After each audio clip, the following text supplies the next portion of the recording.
Related. Firstly, I will give an introduction to EURAXESS services. So we are an official European Commission, that is European Union project or initiative in Washington, D.C., covering all of North America, but there's a strong presence within Europe and then other continents as well.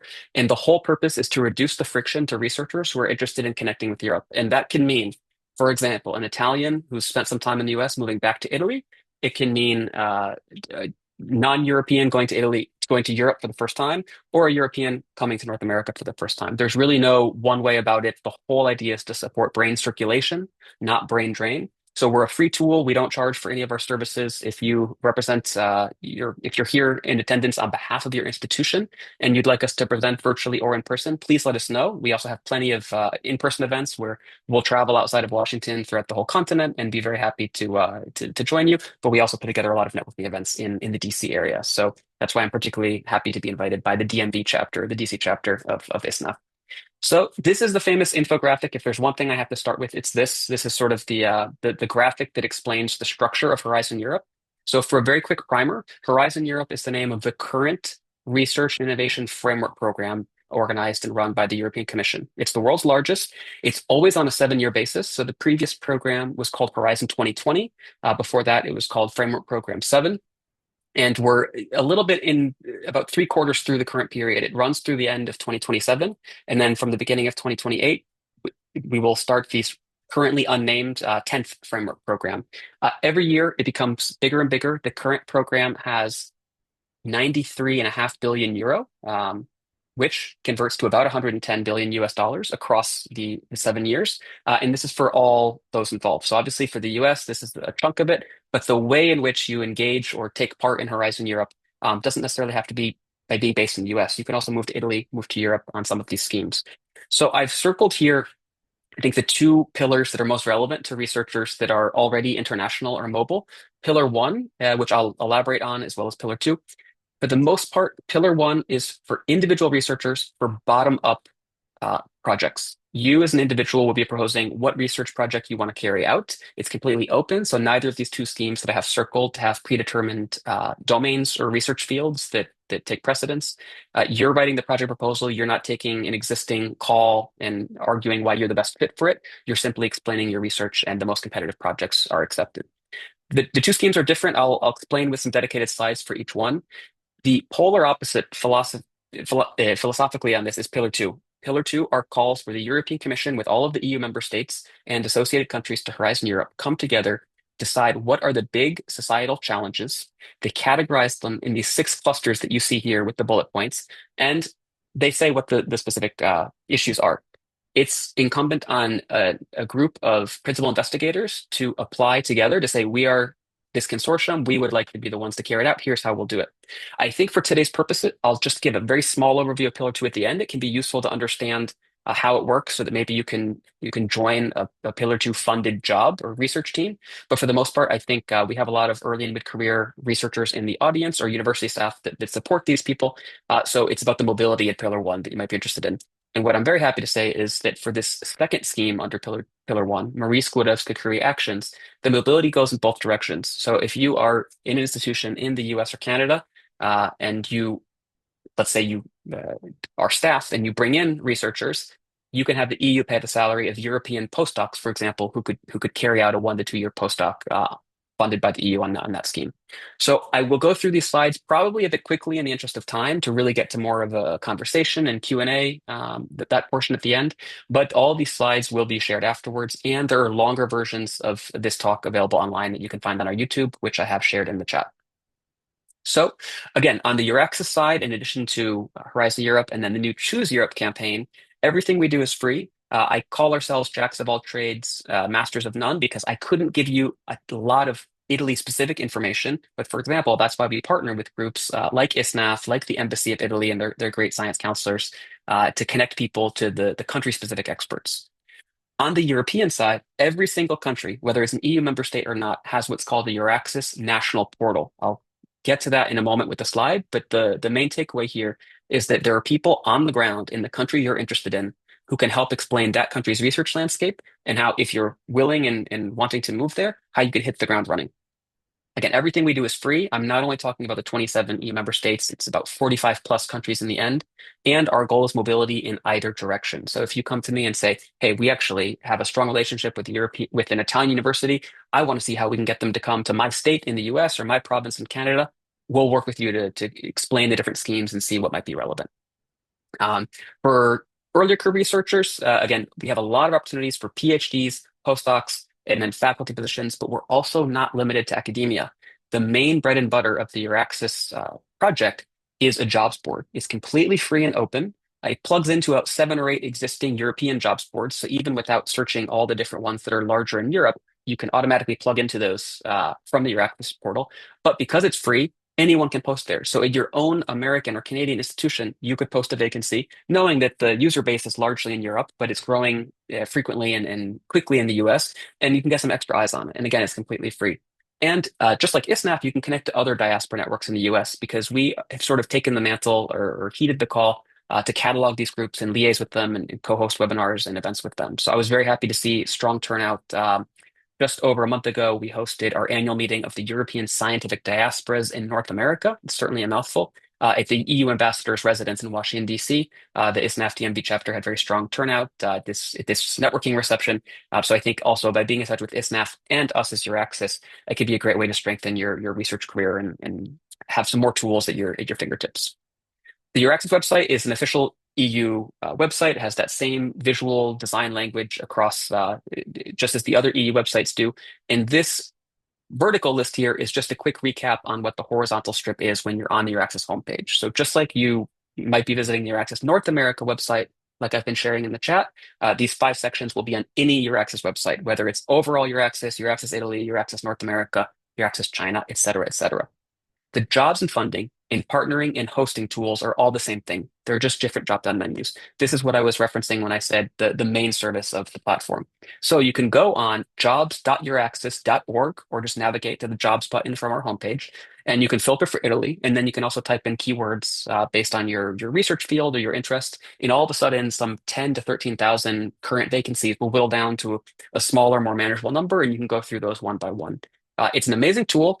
It's not perfect. Sometimes you get some sort of false positives or someone inputted the data slightly incorrectly and you may have checked the early career filter, but it's considered a different job. So you do have to go through and sort of sift through it. But if you ever have any problems, please, Daria and my job, again, we're a 2-person team, is to help you use this free tool. And then if you have a lot of Italy-specific questions, of course, the folks, not just at ISSNAF and the Embassy of Italy, the embassies of Italy in Washington, Canada, are willing to help you, but also our colleagues at EURAXESS Italy. I'll take a quick break here just to say we're also in touch with EURAXESS Italy to see if they might want to work with us for a follow-up edition to this webinar with ISSNAF support, where we could tailor a talk on the Italian research landscape. So I hope the science counselor and Manuel, we can be in touch with this in the coming weeks and months to see if something in the first quarter of next year might work.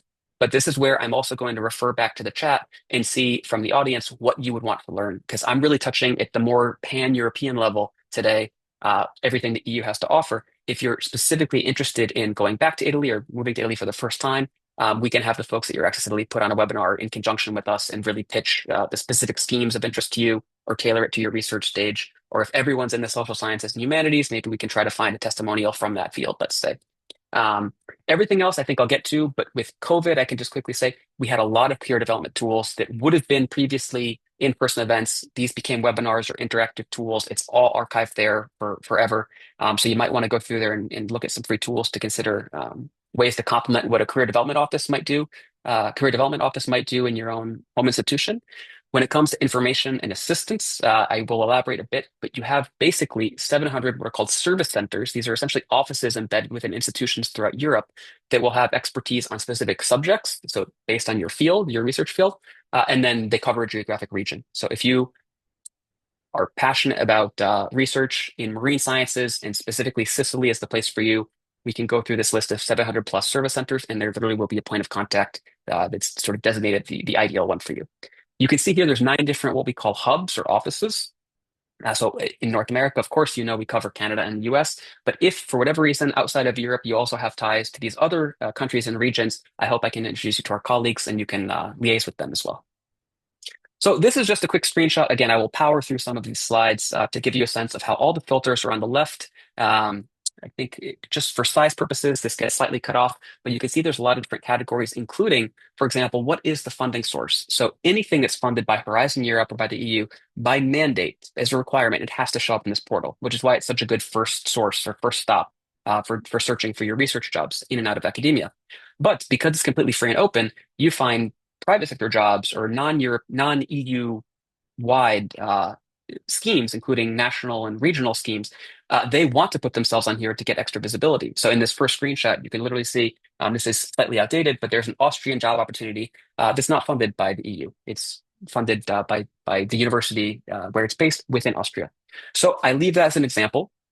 I'll go back to something I said earlier. When I said 45 plus countries, this is the list we're talking about. So this is all 27 EU member states, plus about 20 or so countries that are what's called associated to Horizon Europe. This means the country and the European Commission come together, negotiate bilaterally, and in very simple terms, they essentially opt in and buy into the program. They pay a certain percentage to get access, and then that 93.5 billion euro over 7 years, or 110 billion US dollars that I mentioned, uh, is they get their share of the pie, and they can join consortia, they can engage in mobility. So all of these countries are part of that list.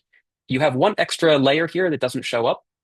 You have New Zealand, Canada, and South Korea that in the last 2.5 years have associated to Pillar Two specifically. So when it comes to mobility, nothing's changed. Everything that I'll be presenting remains the same. But when it comes to that Pillar Two top-down funding, you can have a principal investigator of any nationality based in those countries, and they will get funding on equal footing as if they were also from any of these European countries. This list is sort of a handy shortcut of the EU member states and associated countries. It's a list of all the countries that have a EURAXESS national portal.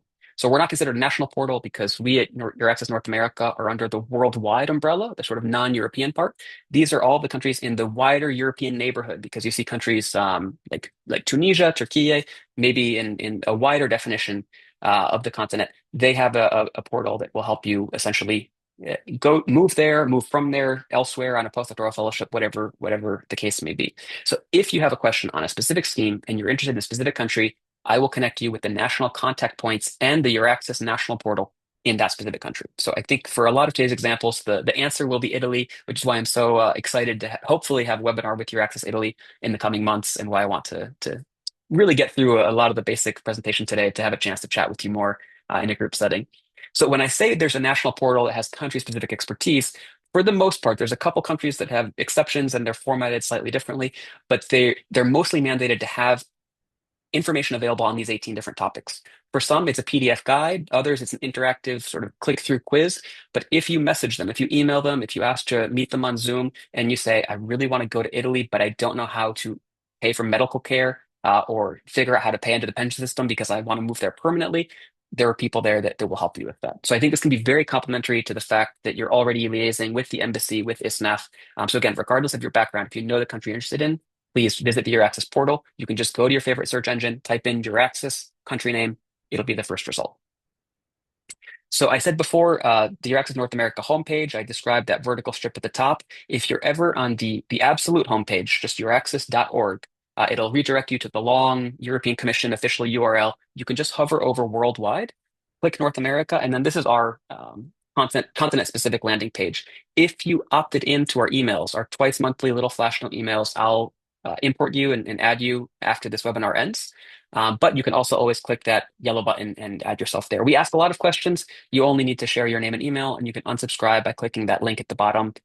2 clicks and then you're out.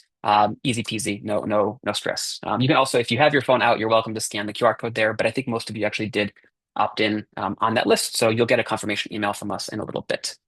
That news and events tab at the bottom left is also where we basically post everything. Not everything that is a traditional news item.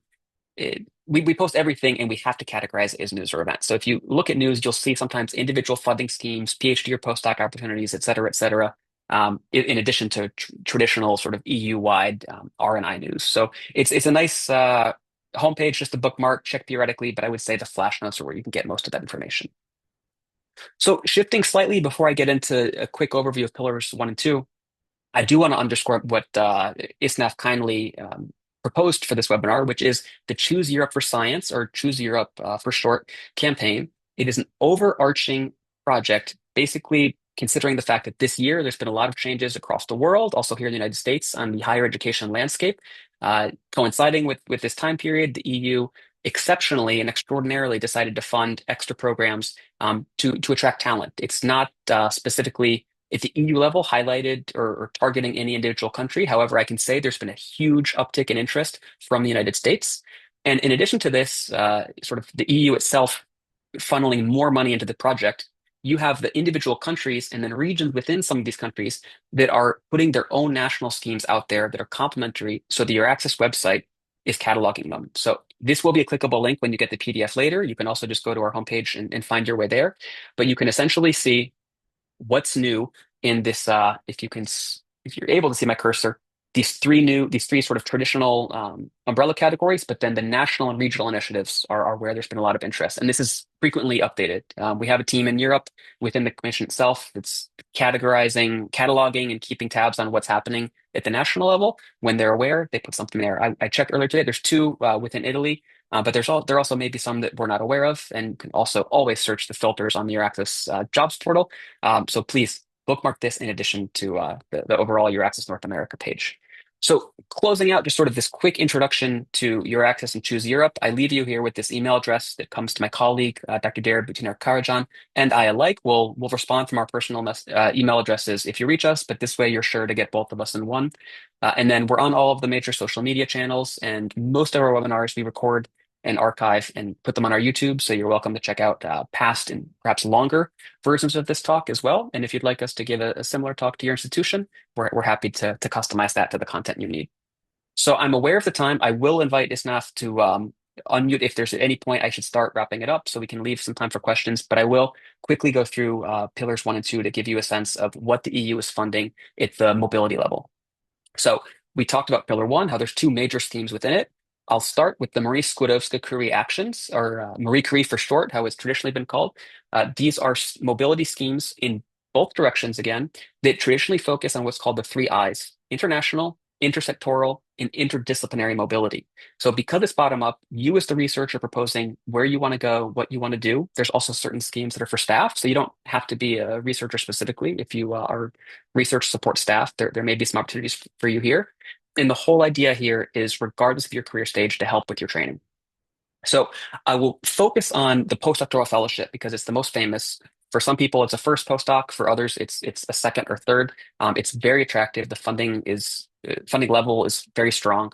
So I will quickly touch on some of the others, but I'll focus on that PF, as we call it. You can see here, out of that 93.5 billion euro budget, 6.6, so a small portion, is on this scheme. It's about $7.5 billion over the course of 7 years. So if you just imagine over $1 billion US dollars per year overall for these mobility schemes, and I think it's a pretty big chunk. So this is just a handy slide. I won't dwell on, but it gives you an overview on what these 5 main actions are. I'll discuss 4, but really only 1 in depth. So the first here is doctoral networks. This is where you can go on the EURAXESS website and then search for jobs and hosting vacancies. If you're interested in doing a doctorate, universities and institutions can get funding from the EU to create essentially a consortium of institutions that are covering an ambitious project. The PhD vacancies are all unique and separate to their institution. So you could have 2 schools in Italy, 1 school in France, and 1 school in the US. They all beforehand come together, say, this is the bigger project we want to tackle. We all want to have, let's say, X number of vacancies that the EU funds. And when they're successful in receiving this, they then publish these vacancies. So right now, if you're interested in considering a PhD, depending on your career stage, you could go on the EURAXESS website, search doctoral networks, or filter by funding source. And right there, you'll see specific schemes. So in this case, there are specific topics. And if that vacancy is of interest to you, you could apply knowing that funding is secure and comes from the EU. If you represent an institution, I will be clear-eyed about this. Any of those countries you saw before on that 45 plus list of names and flags, they would receive funding. If you're representing an American or Canadian institution, because these are the countries I cover, I will say your school for this scheme would have to pay its own way. So if you have some money to put towards this, it could be a way for you to pair a prospective PhD project and program with some European colleagues and partners, and that sort of elevate that because they would be interconnected projects. But again, I'll leave it at that, one slide only. And I'll go to right now the most famous and the most attractive one in the sense of having the most money. If you are a prospective postdoc, you can identify in Europe, and use for someone of any nationality, a European host institution to carry out a 1 to 2 year project that's completely bottom up. You're proposing it.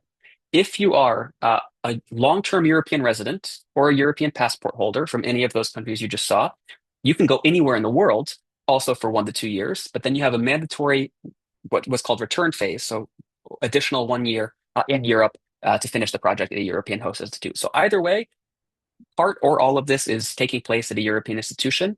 You apply yourself as the individual, but you have a letter of support from your intended institution. You can't fake it or finagle it. You really have to find your prospective supervisor and host institution and have them support your application.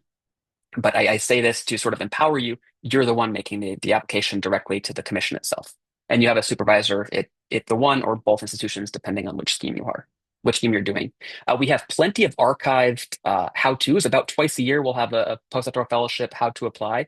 We were very fortunate that about a month and a half ago, we partnered just like today, in this case with the Embassy of Poland in the United States. And then we had EURAXESS Poland, and then Polish national contact points, who are essentially the designated national experts for all things Horizon Europe.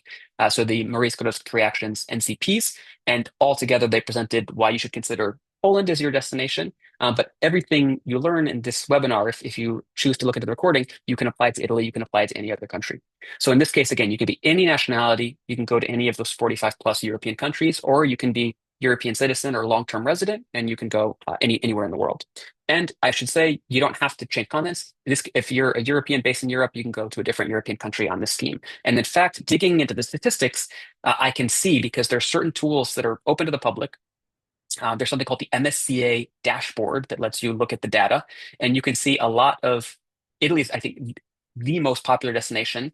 And then you can filter by nationality, and it tends to be a lot of Italians. So it's sort of a tool for Italians who are considering going home, let's say, if they've developed their previous postdoc or their PhD or earlier career growth in other countries, whether it's in Europe, the US, or Canada. It's a tool for them to sort of get funded and immediately get a job to go home.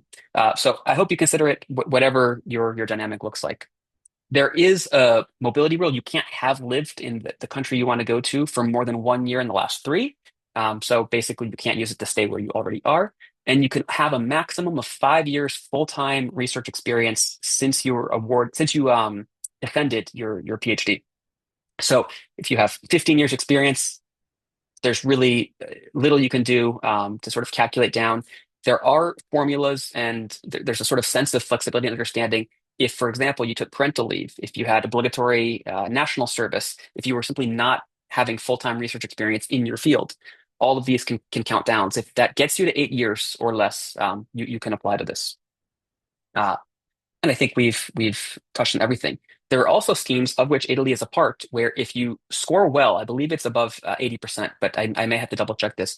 If you score well, but you simply do not make thresholds based on the number of competitive applicants, individual countries can choose to offer you the same funding to carry out the project that you proposed in their country. So it may be the case that you apply, you want to go to a different country, you get a very good score, but unfortunately it just doesn't work out for you that year. It's called the MSCA Seal of Approval.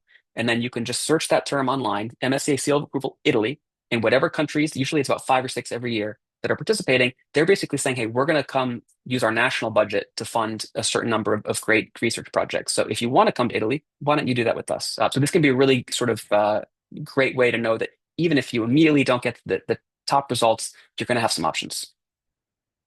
I leave here the basic funding level. When I say base level euro in the slide, they use Belgium as the base just because obviously they have to make an adjustment for every single country. So I leave you with two slides here. One is converting to US dollars and the country correction coefficient. So basically the cost of living adjustment that the European Commission defines. So it's 69% higher than Belgium. So that euro amount for Belgium converts in both directions, and you get this 11,000, let's say, living allowance. This is pre-tax, and this all goes through your European Host Institute, because if you're doing the global fellowship, you have to go back to whatever European institution you want in the end. So it's a big number. It's a very great scheme, but I do want to keep in mind that you have to negotiate and have this talk with your host institute and keep your tax situation in mind. I've also taken that same euro amount and just modified it. If you subtract just under 5%, the rate for Italy is 95.3% that of Belgium. This is what the monthly living allowance pre-tax would be. And then the others here are allowances that all depend on certain cases. And some of these are not adjusted. They're just flat rates, like this institutional unit cost there. There are also staff exchanges. These are for 1 to 12 months. Again, consortiums to come together. So for the individual researcher, I don't want to dwell too much on this, but if you can find staff exchange opportunities on the portal for your institution.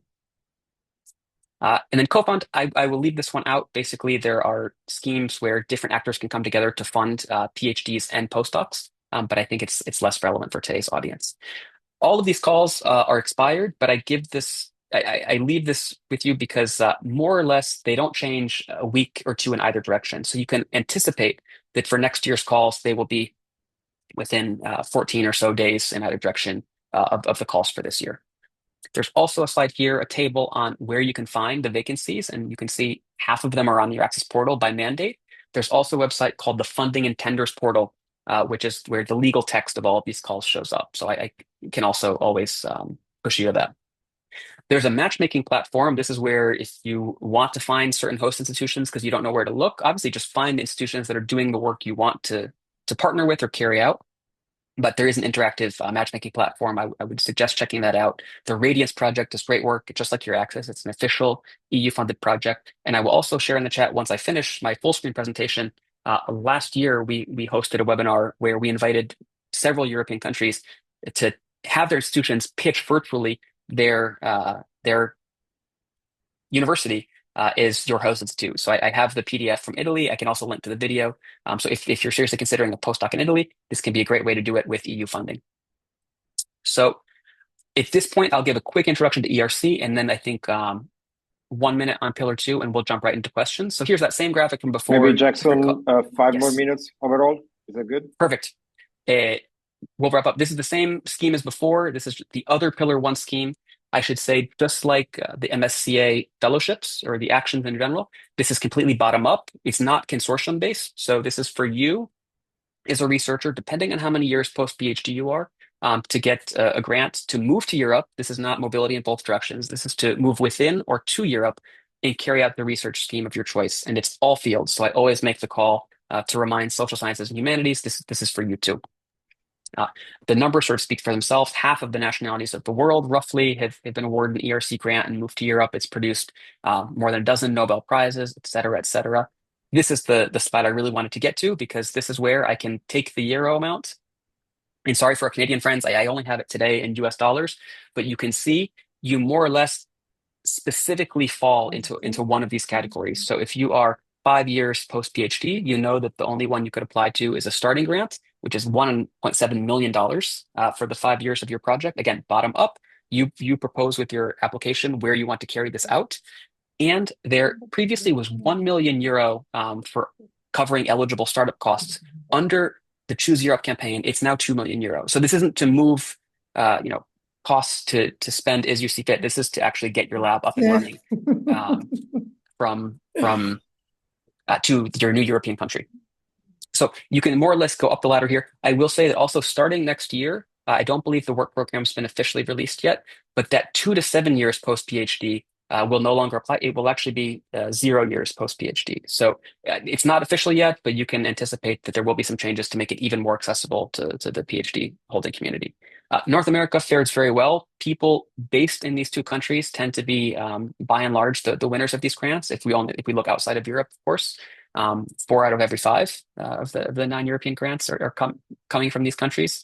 So I will encourage you not just to look at our past webinars on ERC grants, but the ERC Executive Agency, which is an independent body within the European Commission. They have something called ERC classes, and these are really helpful videos from previous grantees, previous evaluators, current staff within the ERC itself that will sort of help give you tips and tricks, so to say. So I'll close out using the 5 minutes that was kindly suggested to me just to say Pillar 2. I don't think we'll do anything actionable on this today, but just to give you a sense, because this is where the slight majority of this 93.5 billion euro is.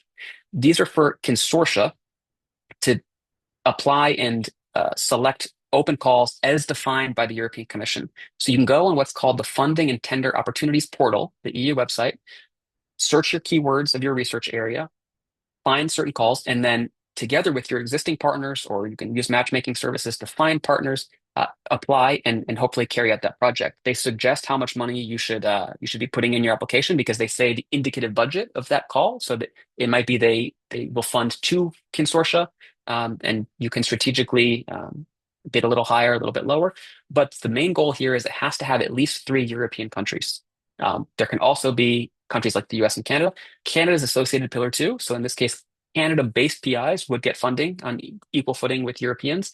And if you happen to be based in a third country that's considered low or middle income, they would be funded as well. So the US is in a position here, as are the other third countries that are high income, where you have to participate by funding your own way. But this is called being an associated partner, and you don't have to sign the model grant agreement. You only sign an agreement with the consortium. So I think it's typically seen as very worth it because by paying your own way, you basically unlock a lot of European and global know-how, and you may even, as the consortium negotiates, get access to the intellectual property and whatnot.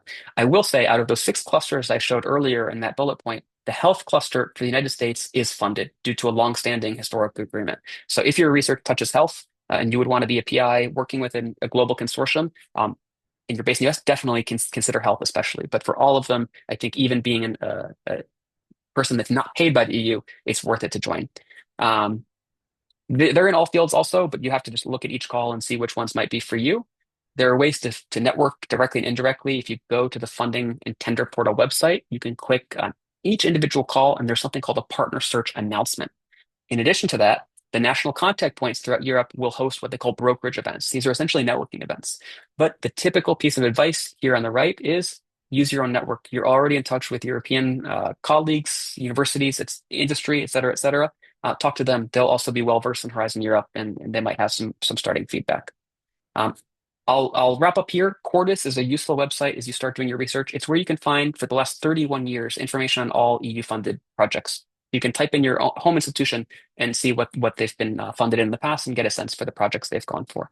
So all these links will be clickable. I think I'm hopefully leaving some time for questions and comments. I'm also here to take feedback. So if you have experience applying in the past, you have some critiques and some suggestions for improvement, I'm jotting this all down, and this will go in reporting to the European Commission itself. So I'll take a minute to catch up on the chat, on the Q&A, but I want to leave a remainder of time to try to make this a little bit more interactive. So thank you, Manuel, and let's see if there's some questions.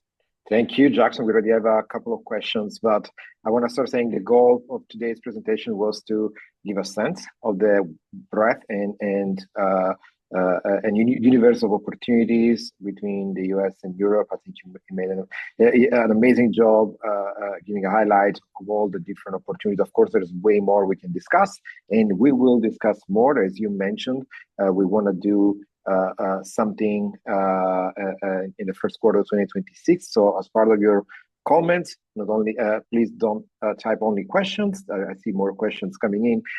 Don't just put questions or feedback, but also suggestions on what you want to a deep dive on, and we can work on that the next few months. So let me start from, what happened? The question disappeared. Oh, you're okay. Let's make the answer available to everyone, or just to the person who typed that. So in the synergy grant, can the PI based outside the EU or the associated country receive funding? Thank you. So this is a great point that I normally elaborate on, and I think in the interest of time, I skipped this, and I should not have. I think I'm sharing my correct screen here. So if I go back to the ERC slide, let me just bring the numbers up here.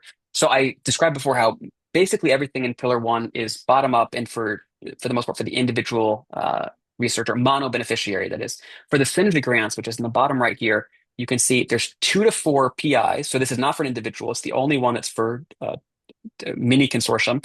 2 to 4 PIs will get the 10 million euro over 6 years instead of 5, but one can be based in any country in the world. So you could have a US or Canada-based PI, or Mexico, or anywhere you'd like, as long as the other 1, 2, or 3 PIs, making a total of 2 to 4, are based in the countries that showed up on that list earlier of the 45 plus European countries. So these are very competitive. We can pull up some stats, but I had the pleasure of going on a road show throughout Canada earlier this year, and I met one of the Synergy grantees, a Canadian grantee, who said it's a lot of work. There's also you have to deal with the dynamics of being across different time zones and traveling back and forth, but it's one of the few opportunities within Pillar One to stay at your institution, stay where you are outside of Europe, but get EU funding to collaborate. Everything else where you'd be doing that is basically Pillar Two. So thank you. I guess I will stop the screen share, but if more questions come up where I Yeah. have to refer to the slides, I'll pull it up again. For And everyone awareness, you will share not just the yes, recording, but also the slides, the list of references. There was a question also, I guess, to make sure that people can read at their own pace and click on any reference. If there are any other questions, feel free to type it now or even unmute yourself and ask it. We still have a few more minutes. I know there was a lot that was discussed, but I think if there's any interest in going a little bit more deeper into it's one of the topics, I think this is the time. just in case someone's typing a question and I need to buy some time for them, can I propose, if you don't mind talking about ISSNAF and then your in-person events? For example, I think you recently, a couple of weeks ago, held your annual event, and I think it's a nice tie-in because as EURAXESS, we have a mandate of supporting all the diaspora networks that we're aware of. Some are legal nonprofits like you, legal entities. Others are just small groups that meet on Zoom because they're passionate about their home country. But in this case, for the folks who are not existing members, I think it's a nice way to realize that being involved with Italy is maybe closer than they think. Okay, thank you for the. Okay, that's a question. Let's go to the question because I wanted to spend the Question last first. 3 minutes talking about ISSNAF. Thank you for the plug. I will do that for sure. But let's go through this question. Could you please could you explain the concept of PL2? Who and what does it cover? Yes, I might ask the person asking, and you can just submit it as a new question because the Q&A box is kind of funny like that. I'm just elaborating because by itself, the acronym isn't meaning anything to me. Is this a panel within the ERC? Because when you apply to these grants, you have to say specifically what research area you're in. Not that there's priorities for research areas; they're all given equal consideration. But so the appropriate evaluators can be assigned. So there's a list of I think 30 plus ERC what are called again panels. And they're more or less defined, but some of these are a bit cross-cutting. So when it comes to ERC grants, you can select multiple, and you can basically say, "Hey, you as the ERC can decide which one this is under because I consider this multidisciplinary. I don't consider this fully under one." But just PL2 by itself, I would need to know a little bit more, and I'm not sure that Yeah, my if you can, slides mention these. if you can, I think, yeah. if I'm not wrong, it refers to the kind of panel, and in particular, PL2 should be something like physics and space science. I'm not sure if so. It is the names of the panel which are identified by this. So I think that was the answer. Yes, the name of the panel. Yes. And in this case, what I can do for ProShot is I can refer to past recordings where we've had members of the ERC, scientific officers of the ERC itself, explain the application process and the sort of the philosophy and how you pick it. And basically, the takeaway is if you're not sure between multiple panels, rest assured there's a way to indicate that, and they'll help sort of decide between the multiple ones that you might suggest. But you're welcome to take my email address from the slide earlier, and I think I put it in the chat in the very beginning. And we can follow up there with the appropriate point of contact if I don't have an in-depth opportunity. So with ISSNAF's suggestion, maybe we can continue down the line. Yeah, I'll just let's read. continue. Let's see. We have only 2 minutes. I can stay a little bit longer. Why don't we do this for the interest of time? Let me say something about ISSNAF. Then we officially end at 3 as promised, but we can stay online. I can stay online a few more minutes Perfect. to go through the I'll stay as remaining needed. questions. Okay, so real quick, thank you, Jackson, for mentioning the role that ISSNAF has. I'm going to put in the chat a few links and email inbox for information. ISSNAF, as I mentioned, is a nonprofit organization, operates in the entire North America, United States, and Canada. I want to highlight 4 programs, although there's more. One is the mentoring program. It's an amazing, I've been a mentee and a mentor more recently. It's an amazing program matching recent graduates and with early career and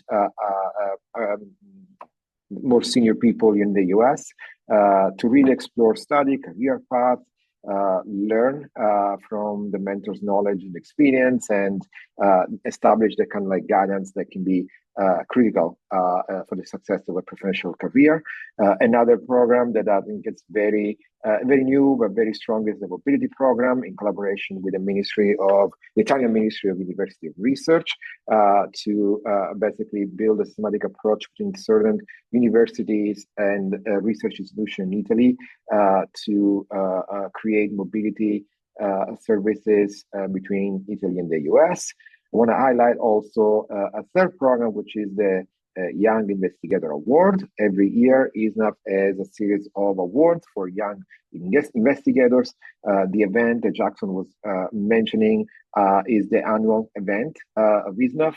It's every year hosted by the Italian Embassy, where we bring researchers from Italy and from everywhere in the US. And there's also not on a specific topic, but there's also an opportunity to reward and identify and award the best young professionals with these prizes. The last program is the local chapters. There's about 6 or 7 different chapters around the country in Canada. I'm the chair of one of these chapters, as I said at the beginning, covering DC, Maryland, and Virginia. I would invite you to send us an email or check online. We do have regular events. Some of them are just networking and to get to know each other and to establish new collaborations. Some of them are in partnership with the embassy or committees or EURAXESS. The next one is going to be our annual event in December. Go to our website and find more information. But if you are eligible or if you're just interested in ISSNAF and you are in the DMV area, please join us. There are different levels of affiliation. You can be a member with some eligibility requirement, or you can just be a person that wants to be part of the community, wants to be engaged, and wants to be aware of all the programs. So that's what's feel about ISSNAF. It's 3 p.m. Thank you all for joining. And for those who are who have put questions, let's spend a few more minutes. Jackson, just for interest of, I know you provided written answers, but for people that are not following the Q&A, I think it's good if you kind of summarize your answers so everyone is aware of what the questions are and what your answers are. I'll go quickly in random order. Do you have a sense of how competitive individual grants are? Yes, thank you. So both in general, the European Commission is very good about sort of open data and publishing statistics to give some insights. Sometimes there will be, depending on the scheme, gender breakdown and year over year changes. So for the ERC grants, I was able to pull, I mean, we're talking about pretty similar percentages across the different mobility schemes, 12 to 17% across the different ones. So they're all very competitive. But I think this is where, in terms of best supporting yourself, you can be in touch with European national contact points because they're tasked with giving you expert information, including on what the landscape is like in the country you want to carry out this project in. But then also, you can use these brokerage events for networking purposes, and you can sort of get a sense about which universities are best prepared to help you and support your application. So actually, this is a great opportunity for me to follow through with my promise. This PDF that I'm putting in the chat is just a link to a PDF on the EURAXESS website. It won't mean that much by itself. You can maybe parse it, but when you see it paired with the video presentation from last year, it probably will start to come into full context. These are basically Italian universities that, along with other European countries, were invited to pitch to a global audience themselves is a MSCA postdoctoral fellowship host institute. So in this case, you can get a sense of what are their support services, because you can apply to any post institution. It also doesn't have to be within academia. So these are very difficult success rates, but there are tools at your disposal to help you. So maybe that's a complete enough answer, but you can go on the EU websites for MSCA and the ERC to get the actual year by year, scheme by scheme statistics. And they also they released lists of information. In the spirit of GDPR, the names of the researchers themselves are only released when they consent. But normally, what will happen is at least the nationality is shared, and then sometimes the host institute and the project name itself is shared. So you can also get a sense for where the successful applicants are going. And join organizations like ISSNAF to network with people who applied, who've been successful, who have not been successful, trying to understand what they learned through the process, what went wrong, what went well, and maybe the mentoring program can also help us you with finding a person that can guide you through the process. Another question, Jackson, does EURAXESS help finding positions for traditional research roles, PhD, postdocs, or does it include vacancies for roles such as just the traditional roles, PhD, postdocs, or also for roles such as scientific strategy officer, policy making, research management, science policy, and funding? So in terms of parsing the question, the help we offer is sort of people that are willing to meet with you on Zoom is a bit more limited. We're a small team, basically designed to take a virtual loudspeaker and travel as much as we can. But the portal itself, being a tool to help you look for these positions, I would say it's partial. You find a lot of jobs in the R&I world in and out of academia on the EURAXESS portal. But when we start touching policy making, maybe research management, you'll find a decent number that tend to be based in Europe. Um, Policy making, science policy, I think they're going to be fewer and far between. But that said, it's a completely open portal. So it's just the people that are offering those types of jobs may not be aware of the EURAXESS portal or choosing not to post there. So I think I would never suggest any one tool is the only tool that someone uses to find a job, whether it's research or not. But I would say it's an amazing primary tool that you can use in conjunction with all the other websites you're using. But in terms of networking, I think that's the perfect complement. As you said, our events are, I mean, I love joining your in-person events in the DC area, but then also a lot of these diaspora networks are hosting virtual meetings. And the whole purpose is to get together and exchange sort of the current landscape as each person sees it. I try to join they're more or less quarterly meetings from the Swedish diaspora network in the United States. And these tend to, be 10 to 15 people who either are Swedish themselves based in the US, based back in Sweden, or non-Swedes who are in Sweden, and they're sort of trading tips and tricks back and forth, not unlike you can imagine ISSNAF does for its members. So I would say I'll leave it to you also to complement what I said, but I think you won't find a wealth of the later examples that you gave, but there will be some that are there. It just all depends on the people offering them if they choose to post it or not to the portal. Thank you. Let's see, we're already past our time, but if there's any other questions, we can certainly answer that. And if not, everyone will get the recording in PDF afterward as well. If not, yes, you have again the email address of the DMV chapter.